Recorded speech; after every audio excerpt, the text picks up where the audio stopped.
Good afternoon. My name is Matthew Morgan and I am Council's Chief Executive Officer. I extend a warm welcome to the gallery here in the Dan Cox Room in Nathalia and those joining us via live stream for this afternoon's scheduled meeting of Council.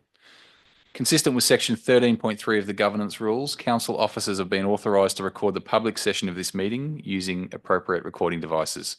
I now turn to the Chair for the prayer. Thank you, Mr. CEO. Can I please ask you to rise whilst I read the prayer and acknowledgement of traditional owners? Almighty God, we humbly ask you to guide our deliberations for the welfare and benefit of the Moira Shire and its people whom we serve. We, the Moira Shire Council, acknowledge the traditional owners of the land upon which we meet and pay our respects to their elders, past and present. Please be seated. So welcome everybody to our scheduled council meeting here being held in Nathalia, and it's great to be in Nathalia this evening. To those who might be joining us online, a very warm welcome to you as well, and particularly to those in the gallery who have joined us tonight for our scheduled meeting as well. I don't believe we have any apologies for tonight's meeting. No apologies, Chair. Any leave of absence requests? No. No leave of absence. Are there any matters of conflict of interest to be disclosed? No, Chair. Okay, no conflicts of interest to be declared. Can I move to item 6 on the agenda tonight, and that is the confirmation of minutes of the previous meeting. And in that context, I move that Council adopt the minutes of the scheduled Council meeting held on Wednesday, 29 January 2025, as tabled this evening. This now becomes a resolution and as such is carried. I'll move to item 7, which is our administrator address segment tonight. I had the pleasure of attending the annual general meeting of Yarrawonga Health on the 30th of January. It was a great pleasure to hear about the very significant achievements of Yarrawonga Health over the previous 12 months, and particularly to hear about their exciting plans for the future. Yarrawonga Health provides an incredibly important service in the region, and the board of management and staff are congratulated for their ongoing contributions in what is a particularly challenging time at the moment for our health sector. We had the pleasure of meeting the newly appointed Minister for Local Government, the Honourable Nick Stakos, at Parliament House on the 4th of February. This was an opportunity for our former Administrator Susanna Sheed, our CEO Matthew Morgan and myself to brief the newly appointed Minister on the progress being made by Council in strengthening governance, culture and community engagement here at Moira. We have also invited Minister Stakos to visit Moira in June as part of Moira Council hosting the 6 Murray Region Group of Councils in Yarrawonga. And I'm very pleased to note that this invitation has now been accepted, and we look forward to again hosting Minister Stakos at this time. We also had the pleasure of hosting the Victorian Local Government Grants Commission in Moira on the 6th of February. The Grants Commission delegation included all 3 commissioners as well as its Executive Officer Colin Morrison. The Grants Commission is responsible for distributing some $700 million annually to Victorian councils, and so this was a wonderful opportunity for us to demonstrate Moira's needs for funding. And we sincerely thank the Commission for taking their efforts to visit Moira. On Saturday, the 8th of February, I had the great pleasure of representing Council at Numurkah's 150th anniversary of the township's proclamation. This again was a fantastic opportunity to mark a really significant occasion in Numurkah's history. The following weekend, which was the 15th of February, I again had the pleasure of attending Tungama's 150th anniversary celebrations. Both events were a celebration of the respective towns' histories and heritage, which Council was really pleased to be supporting both. I'd like to acknowledge the magnificent efforts of the respective organising committees who, after many, many months of tireless planning and organising, delivered wonderful events for their respective communities. I also had the pleasure of visiting the paddock at Yulupna on the 11th of February. The paddock is a wonderful accommodation event venue located in a magnificent natural setting adjoining the Barmah Forest and the Murray River. I'd like to thank John Hall for showing me around the venue and explaining the exciting plans he has in place for the future development of the site. I also had the opportunity to meet with Jim Kelly and Kath Beattie at St James on the 12th of February to view firsthand the work the community has been doing in relocating the St James jail cell built in the 1880s, relocating it to the town's park. The cell is a really quite unique attribute and asset for the town, and it's an important part of St James's heritage. Again, I'd like to thank both Jim and Kath for explaining this important project to me. And lastly, I had enjoyed the opportunity to host a coffee and chat session in Belmore Street yesterday. This was a great opportunity again to catch up with residents on a broad range of topics, and I really want to thank those people who took the opportunity to drop in and to share their thoughts with me as well. With that, I'll now move to item 8, which is the executive reports. And the first of those reports tonight is from our CEO, Mr. Matthew Morgan. Thank you, Chair. This past month, I've had the opportunity to meet with the Cross-Border Commissioner, Brett Davis, to discuss some of the priorities for both Brett and his New South Wales counterpart, which include advocacy on simplifying regulatory differences in border communities, education/qualifications being recognised across borders, health infrastructure, and a range of other service-related issues. The Commissioner is also keenly interested in supporting us with discussions between the states on the Yarrawonga-Mulwala Bridge advocacy. I've also met with the Federation Council CEO, and we will pursue a refreshed agreement and focus between our two councils on the advocacy efforts in relation to the bridge. I'm also pleased to advise that the Murray 4 Council CEOs, which is Berrigan, Federation, Indigo and Moira, have met, and Moira will host a Mayor, Deputy Mayor and CEO meeting in April for each council to present current priorities, trends and matters, and for opportunities to expand collaboration into the future to be discussed at that meeting. Both the Victorian and the New South Wales Cross-Border Commissioners have been also invited to attend the meeting. While on the topic of regional collaboration, I'm pleased to advise that I met with the City of Greater Shepparton and Campaspe Shire CEOs last week, and the Committee of Greater Shepparton right here in Nathalia to discuss the prospects of progressing a regional manufacturing plan and how we can work together on this initiative. I thank the City of Greater Shepparton for initiating this discussion and look forward to working together to see this unfold, particularly in how we support each other through the water transition as a result of the water buyback process, and how we ensure that any transition and compensation funding is allocated to communities where the industries are directly impacted and jobs directly lost. Plans are progressing for the future of the former Caravan Park site in Punt Road, Cobram, and we had a meeting with the key stakeholder groups at Apex House in Cobram this month to discuss feedback received from the broader community and a proposal to remediate the site and open it up for broader community recreational purposes. That will continue to develop over the next few months. And finally, Chair, I met with the General Manager of Power Networks from Powercor to discuss several matters, largely relating to power supply in Yarrawonga, after concerns were raised about both the capacity and the reliability of power. We'll be relaying information back to those stakeholders in the coming weeks as a result of that meeting. Thank you, Chair. Thank you, Mr. CEO. Can we now move to the Director of Infrastructure, Rachel Gadd? Thank you, Chair Administrator Emerson. There are a number of projects that are about to start construction following contracts awarded at the January Council meeting, including the Five Ways roundabout in Yarrawonga. The project team is currently looking at traffic management strategies for this project to ensure that the project can be delivered in the most efficient way. That may result in some road closures for a period of time in order to deliver the project completely and most efficiently. The detailed design for the off-leash dog park for Colgan Park in Cobram is complete, and the construction is expected to be undertaken over the next 6 months. The Cobram South and the Cobram East drainage strategies are in final draft and will be presented to Council in the coming months.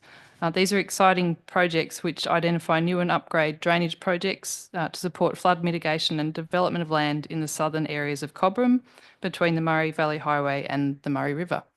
Thank you. Thank you, Ms. Gadd. Can we now move to the Director of Corporate Performance, Fiona Shanks? Thank you, Chair, Administrator.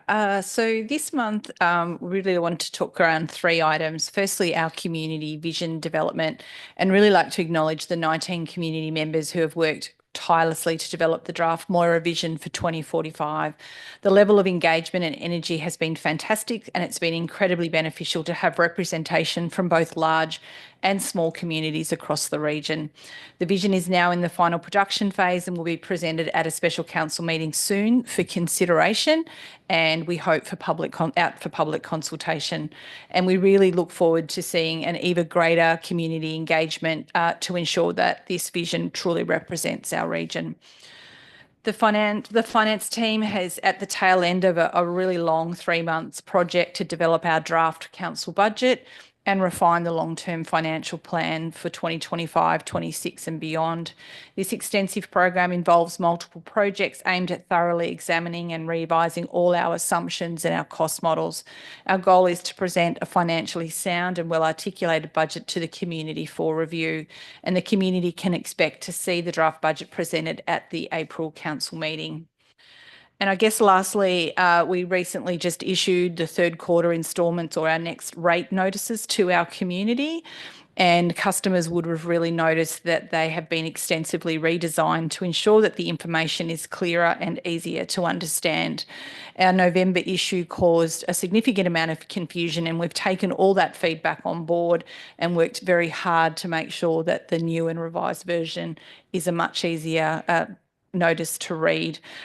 It was evident that I think we've listened well and nailed the brief, as we had nearly a 2/3 decline in calls, and those people that had called were really ringing about a context matter and not necessarily around the information within it. Tonight on Council's agenda meeting, we are putting a policy up around hardship options, and we remind the community that anyone that's in hardship is to speak, to reach out to us and speak to us, and we'll work on how we can support you. Thank you.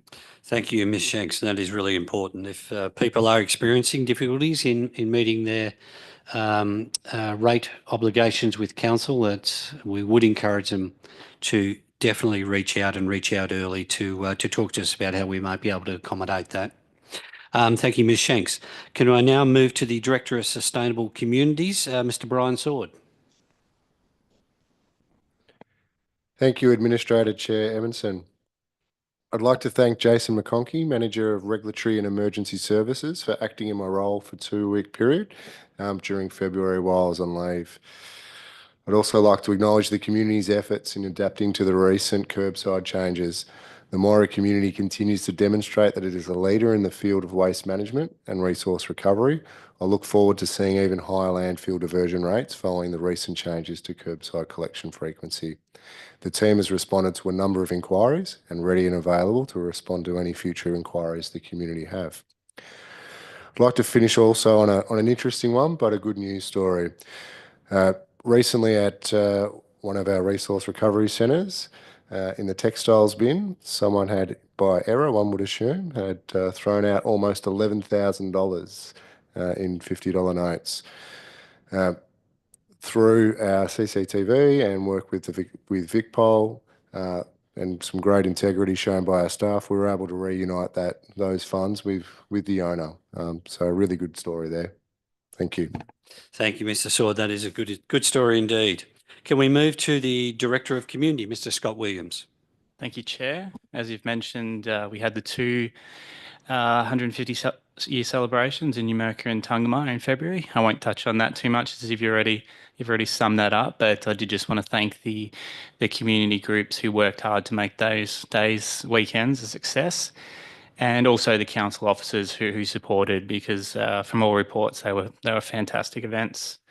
We've also got our youth council we endorsed recently. They've met for the first time for inductions, so we're really looking forward to that group beginning their scheduled meetings and the contributions they'll bring. We had 29 birth notifications in last month, and the immunisation team vaccinating just over 117 people. We've also got some really great engagement opportunities coming up. Firstly, in collaboration with Victoria Police, the first of 4 more local safety forums is scheduled for the 25th of March in Cobram. Those forums will be held across the Shire with an aim to raise awareness, share information, lead discussions, prioritise concerns in order to form a collaborative approach to safety issues. So that's a great program in collaboration with Victoria Police there. We're also seeking community feedback to help us better understand how the community use their open spaces to create an open space strategy. So the aim of that is to ensure our spaces evolve with the community, address the diverse needs of people of all ages, life stages, cultural backgrounds, and promote inclusivity and connection. So we're accepting feedback on more matters until early March, so that's a great opportunity for the community to contribute there. We're also calling for nominations for our annual Achievers Awards, which recognises local people, events, projects, organisations which show outstanding achievements in their field and dedication to community. So nominations are open to everyone in Moira Shire, and that'll be presented at a gala event on April 16th. So another really exciting night to look forward to. Thank you, Chair. Thank you, Mr. Williams. Can we now move to item 9 on this evening's agenda, and that is officer reports for determination. The first section is 9.1, corporate performance, and the first item is 9.1.1, quarterly budget review for December 2024. Ms. Shanks. Thank you, Chair. So the purpose of this report is to fulfil our really good governance and obligations under Section 97 of the Local Government Act to provide a quarterly update on our budget performance for the second quarter of the 2024-25 financial year. The proposed December 24 budget reforecast has been developed in the context of ensuring Council operates in a financially sustainable manner and remains committed to the delivery of the Capital Works program. There is a slight shift in our underlying deficit from 1.42 million negative to a negative 2.11 million, but it's still well under the adopted budget of 2024-25. And the main cause of this movement is the decrease in total income from 89.7 million to 86.8 million due to the deferral of grant income for the following financial year. So thank you. Great. Thank you, Ms. Shanks. And yes, it is really pleasing to see the half-year result, seeing us with a more favourable underlying deficit than what we budgeted for. And let's hope that trend continues. So that's a good result and a very comprehensive report as well. So thank you, Ms. Shanks. With that, I move that Council, number 1, endorse the December 2024 quarterly budget forecast as provided in this report in accordance with Section 97 of the Local Government Act 2020, and number 2, note the Chief Executive Officer statement that a revised budget is not required in accordance with Section 97(3) of the Local Government Act 2020. This now becomes a resolution and as such is now carried. Can we move to item 9.1.2, revenue collections and financial hardship policy? Ms. Shanks. Thank you, Chair. So this paper is seeking endorsement on a newly drafted revenue collection and hardship policy and the authorisation for that policy to be placed on public display for a minimum of 21 days in accordance with Council's community engagement policy.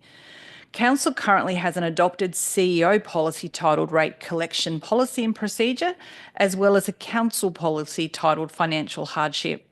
Currently, there is also no policy governing the governing the collection of revenue from general debtors or the subsequent write-off of bad debts.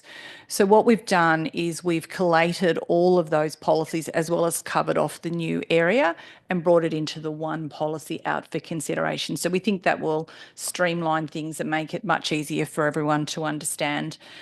If it is endorsed tonight for public consultation, when we bring that policy back at the subsequent meeting after that, we will obviously seek to rescind some of those old documents as well.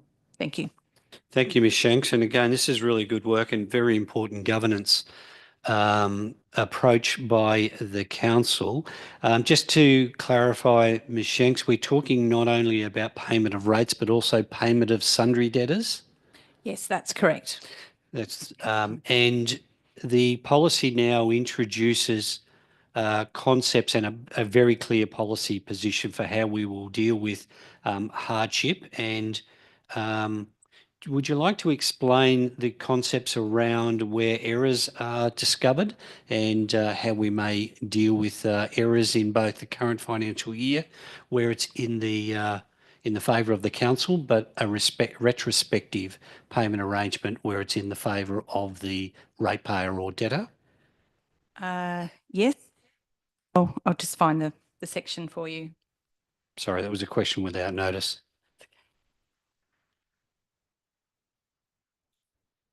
Section 5, I think. Yes, thank you. So if it's discovered that an error has been made and a debtor or ratepayer has been incorrectly undercharged, council officers will correct the error for the current billing periods and not apply the correct fees retrospectively.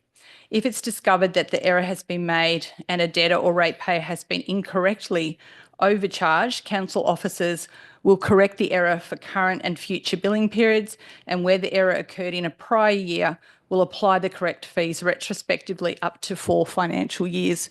So we're genuinely trying to do the right thing and correct where there's been a mistake.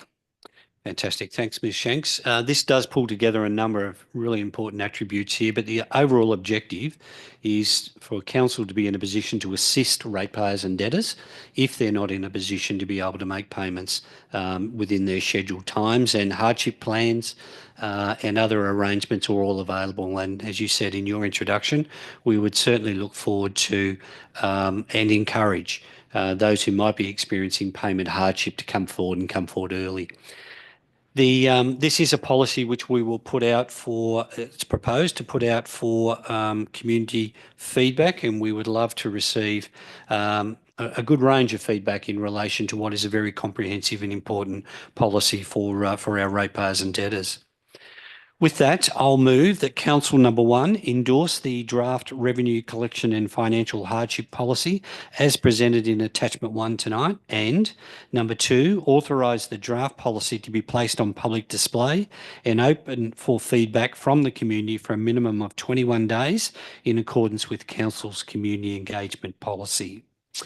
This motion now becomes a resolution and as such is carried. Can we now move to item 9.1.3, proposal to change the June 2025 council meeting date? Ms Shanks. Thank you, Chair. So the purpose of this report is to seek council's consideration to change the date for the June 25 scheduled council meeting. The current scheduled meeting date falls on the same date as our National General Assembly of Local Government, which is held in Canberra annually. And it's a really important conference that our administrators and certainly our CEO should be at. They get to mix with all of the powers and really present our advocacy plan in a strong format. So it's really important that we have you there. So we're requesting consideration of changing the June scheduled council meeting date from the 25th of June 2025 to Monday, the 30th of June 2025 in Yarrawonga. Thank you, Ms Shanks. That's reasonably straightforward, and thank you for bringing this matter forward. In that context, I move that Council resolves to change the date of the June 2025 scheduled council meeting from Wednesday, 25 June 2025 to Monday, 30 June 2025 to be held in Yarrawonga commencing at 5 p.m. This now becomes a resolution and as such is carried. Can we now move to item 9.1.4, Council Plan 21-25 Half-Yearly Performance Report? Ms Shanks again. Thank you, Chair. So this report presents the performance against our council plan of 2021-2025. So this council plan is at the tail end of its life, and as we've made reference to, we are in the process of developing a brand new council plan for the next 4 years. So this is a performance report. It shares against our 5 pillars, all of the really good work that's been going on, and it's a really great read. So I present it to council for noting. Thank you, Ms Shanks. And again, this is a really important transparency and accountability report that we bring before the council in this public meeting half yearly. And I'm delighted to say that the report that we have in front of us tonight is a really, really comprehensive overview of a very extensive range of initiatives and actions and other highlights that have been achieved in that 6-month period leading up to December. And I really do want to take the opportunity to commend our staff for the extensive work and activity that is underway and in this financial year, and to see what's been achieved in that first 6 months is incredibly heartwarming.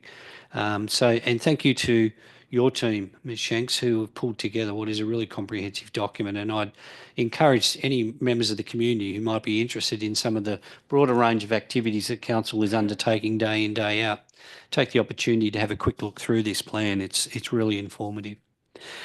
So with that, I will move that council notes the highlights and achievements against the strategic pillars and goals in the Council Plan 2021 to 2025 for the period 1 July to 31 December 2024.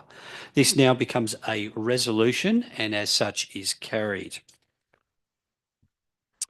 Can we now move to section 9.2 on tonight's agenda, and that is for the Community Directorate. And the first item is 9.2.1, the Regional Community Sports Infrastructure Fund. Mr Williams. Thank you, Chair. The Regional Community Sports Infrastructure Fund presents a fantastic opportunity for Council to deliver much-needed community projects. Administered by Sports and Recreation Victoria, it aims to support the development of high-quality, accessible community sports infrastructure projects across Victoria. For every $1 of council or club contribution, SRV will contribute $4. So the recommended applications are Cobram Apex Reserve Soccer Lighting Project and the redevelopment of the Victoria Park Junior Cricket Oval Project. These projects are crucial for meeting the growing demands for modern, safe and accessible sports facilities within our Shire. With significant financial contributions for both council and the local clubs, these initiatives will help to enhance community health, wellbeing and social cohesion. Thank you, Chair. Thank you, Mr Williams. This report does highlight a fantastic opportunity that is before us to improve community facilities, and Council is always under pressure to upgrade, expand and refurbish a number of our community facilities. And what we have before us here is an opportunity that's been made available essentially because of the cancellation of the Commonwealth Games, and the state government has made available funds for community infrastructure projects.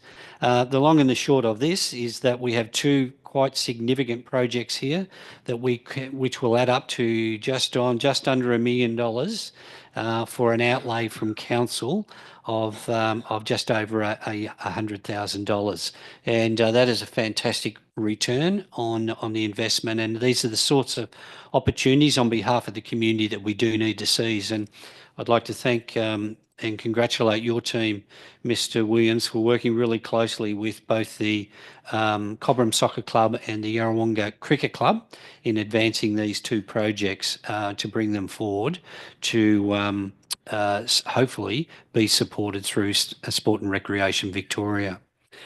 With that, I'm very happy to move that Council endorse applications for round 2 of the Victorian Government Regional Community Sports Infrastructure Fund for 2 projects, being firstly the Cobram Apex Reserve Soccer Lighting Project, and secondly the redevelopment of the Victoria Park Junior Cricket Oval Project. Secondly, that Council endorse the associated financial contribution from Council of Firstly, $40,700 for the Cobram Apex Reserve Soccer Lighting Project, and secondly, $55,000 for the redevelopment of the Victoria Park Junior Cricket Oval project. I should highlight that the difference in those, or the reason or the rationale for council arriving at those contributions, is that it is half the 25% matching contribution on both of those respective projects. So with that, this now becomes a resolution and as such is carried.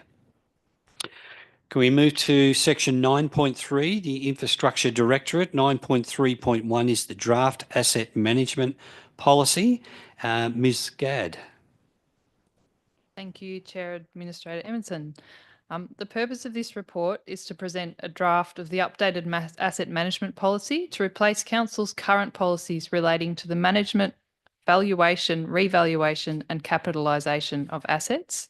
It also includes the addition of an asset acquisition and disposal section, which we haven't had in the past, which captures the full life cycle management of Council's assets. We're requiring this draft policy to be endorsed for public consultation, and the recommendation is as presented. Thank you, Ms. Gadd. Assets are a very, very big part of Council's business. In fact, it is the most significant investment we make every year in maintaining and retaining and building new assets. It is really important from a governance perspective that we have a clear plan as to how we manage those assets. And again, to your team, thank you for pulling this work together. This does now, for the first time, really look at the whole life cycle of assets, and because they do need to be considered in their entire context. So we, again, here look forward to receiving feedback from the community on what is a really important governance policy for us here at Council. So with that, I will move that Council endorse the draft asset management policy as presented in attachment 1 tonight, but as amended for minor editorial changes as approved by the CEO, for then public consultation for a minimum period of 21 days in accordance with Council's community engagement policy. This now becomes a resolution and as such is carried.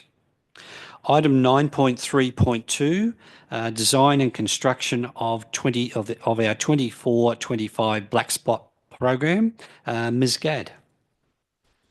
Thank you, Chair. The purpose of this report is to present the results of the tender assessment for the 3 Black Spot funded projects, which are a length of Labuan Road, Strathmerton, the intersection of Campbell Road and Murray Valley Highway, Cobram, and the intersection of Peach Road and Healy Road and Benalla Tocumwal Road in Cobram. 2 conforming tenders were received, and the recommendation to appoint the appropriate contractor is as presented.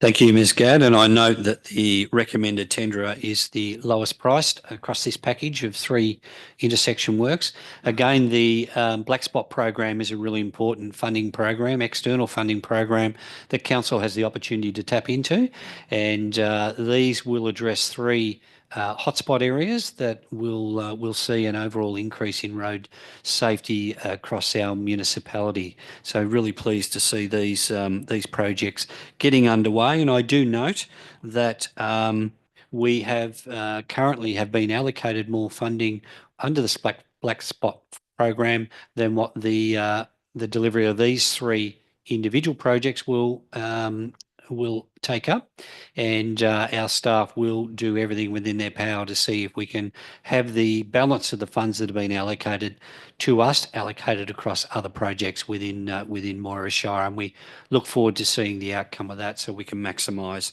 that sum $2 million that's been allocated for our council. So with that, I move that Council, number 1, award contracts C052/24, design and construction of Black Spot projects 24-25 to O'Loughlin Excavations Proprietary Limited, trading as OLEX, for the lump sum amount of $967,131.70, excluding GST. And secondly, authorise the Chief Executive Officer to execute contract documents and delegate contract roles. This now becomes a resolution and as such is now carried. Can we now move to item 9.3.3, which is the draft public lighting policy? Ms Gadd. Thank you, Chair. The purpose of this report is to present a draft of the updated public lighting policy to replace Council's current policy. It also includes the addition of asset acquisition and disposal. And we are currently requesting this draft policy is endorsed for public consultation. Thank you, Ms Gadd. Again, in terms of our governance approach, it is important that we do have methods to be able to apply requests and upgrades for public lighting in a consistent way. And this policy does bring together a number of elements associated with public lighting, and will position us well once we finally adopt the policy to be able to manage requests for street lighting, and particularly take opportunities where we can to deliver more sustainable energy sustainable delivery for street lighting. Street lighting is a significant uptake of energy for the council, and it's incumbent on us to do everything within our power to deliver the most efficient street lighting as possible. And this policy will enable us to certainly to pursue that objective. So with that, I will move that Council endorse the draft public lighting policy as presented in Attachment 1 for public consultation for a minimum period of 21 days in accordance with Council's community engagement policy. This now becomes a resolution and as such is carried. If I can now move to item 9.4, which is sustainable development. And Mr CEO, I understand you have a request in relation to items 9.41 and 9.42. Thank you, Chair. And yes, in relation to items 9.41 and 9.42, we've sought some additional information. That information is not available at this time, so I would like to have it noted in the minutes that we're withdrawing those two reports, and we will resubmit those reports at the next meeting of Council for consideration. Thank you, Mr CEO. So that's noting that items 9.4.1 and 9.4.2 are both withdrawn from tonight's agenda, and we look forward to seeing those at a subsequent meeting. Can we now move to section 10 on tonight's agenda, and that is officer reports for information, and 10.1 corporate performance, 10.1.1 environmental upgrade agreement, our quarterly report for February 2025. Ms Shanks. Thank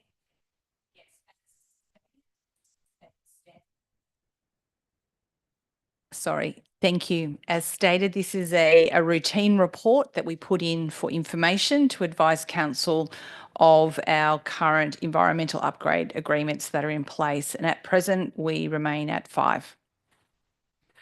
Thank you, Ms Shanks, and I note no real change since our last quarterly report in relation to the environmental upgrade agreements. Okay, I'll move that Council note the environment upgrade agreements quarterly statement, which has been prepared in accordance with Section 181G of the Local Government Act 1989. This now becomes a resolution and is, as such, is carried.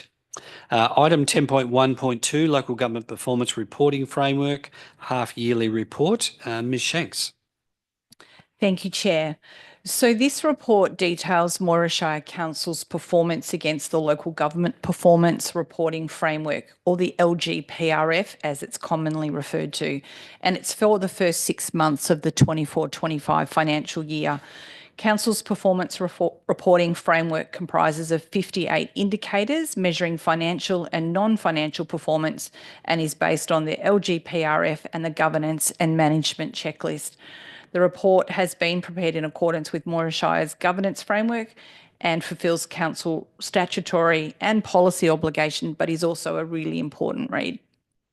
Yes, thank you, Ms Shanks, and I couldn't agree more. Across 58 indicators, this does really give an excellent snapshot of the performance of Council across both financial and non-financial measures. It is worth keeping in mind, and the commentary column does point this out, that some of the indicators, some of the targets are annual measures, and of course we're reporting it half yearly, so there is a bit of distortion, but where that does occur, that has been made clear in the comments section of the report.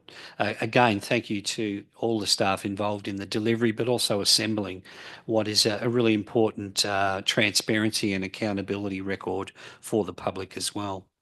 So with that, I will move that Council, in accordance with Section 98 of the Local Government Act 2020, note the results for Moira Shire under the Local Government Performance Reporting Framework for the first 6 months of 2024-25. This now becomes a resolution and as such is carried. Section 11 on tonight's agenda is notices of motion. I believe we don't have any notices of motions. No, Chair. Okay, no petitions and joint letters. No, Chair. No items for council seal. No, Chair. No items of urgent business. Nothing to table, Chair. Okay, can we then move to section 15, which is public question time? And we do have 2 questions from one submitter tonight, Sally Hutchinson, and I know Sally's in the gallery tonight. So we have your 2 questions. Sally, do you want me to read them? Do you want to come to the microphone, speak to them for 2 minutes? Okay. 2 minutes for your first question. We'll respond to that and then we'll come back to your second question.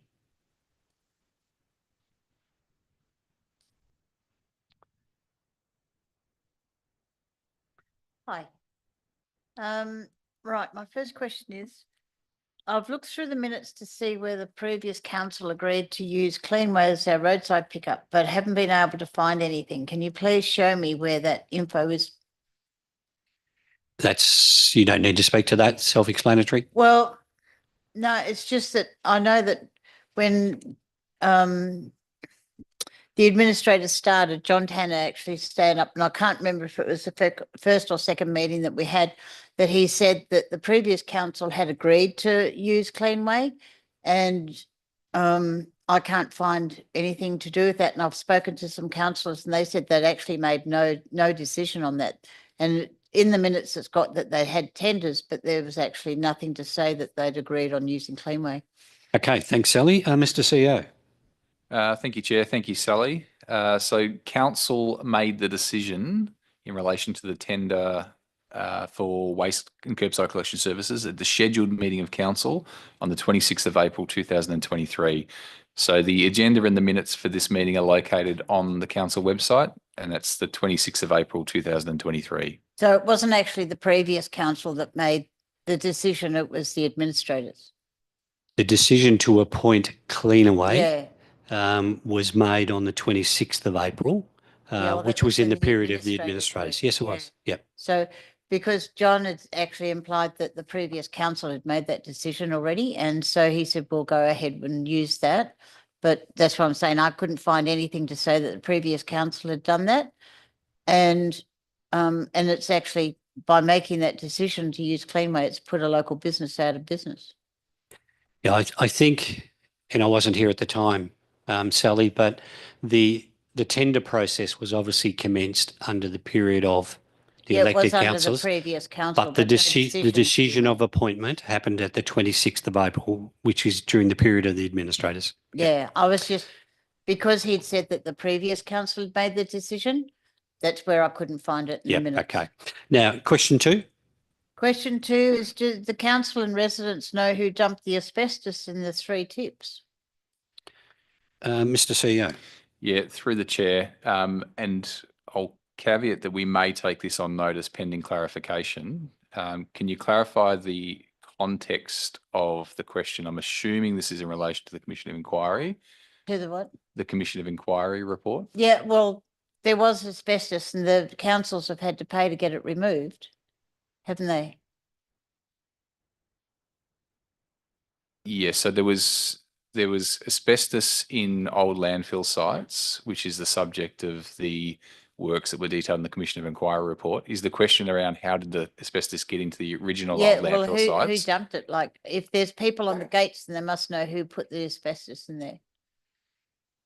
Yeah, we'll take that question on notice and get some clarification around the time frame you're talking about. Because if you're talking about historical landfill sites, I guess the time horizon of Yarrawonga and Strathie and I can't think Tungamara, I think.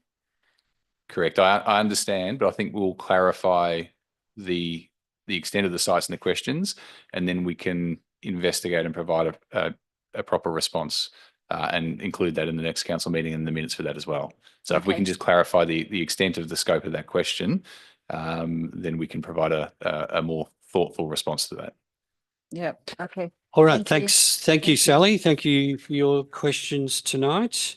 There are no other questions that I'm aware of for tonight's meeting. If not, that does bring us to the close of tonight's meeting. Can I again thank the members of the gallery who have joined us again tonight, and to those who have joined us online, thank you for tuning in as well. So with that, I'll declare the meeting formally closed. Thank you.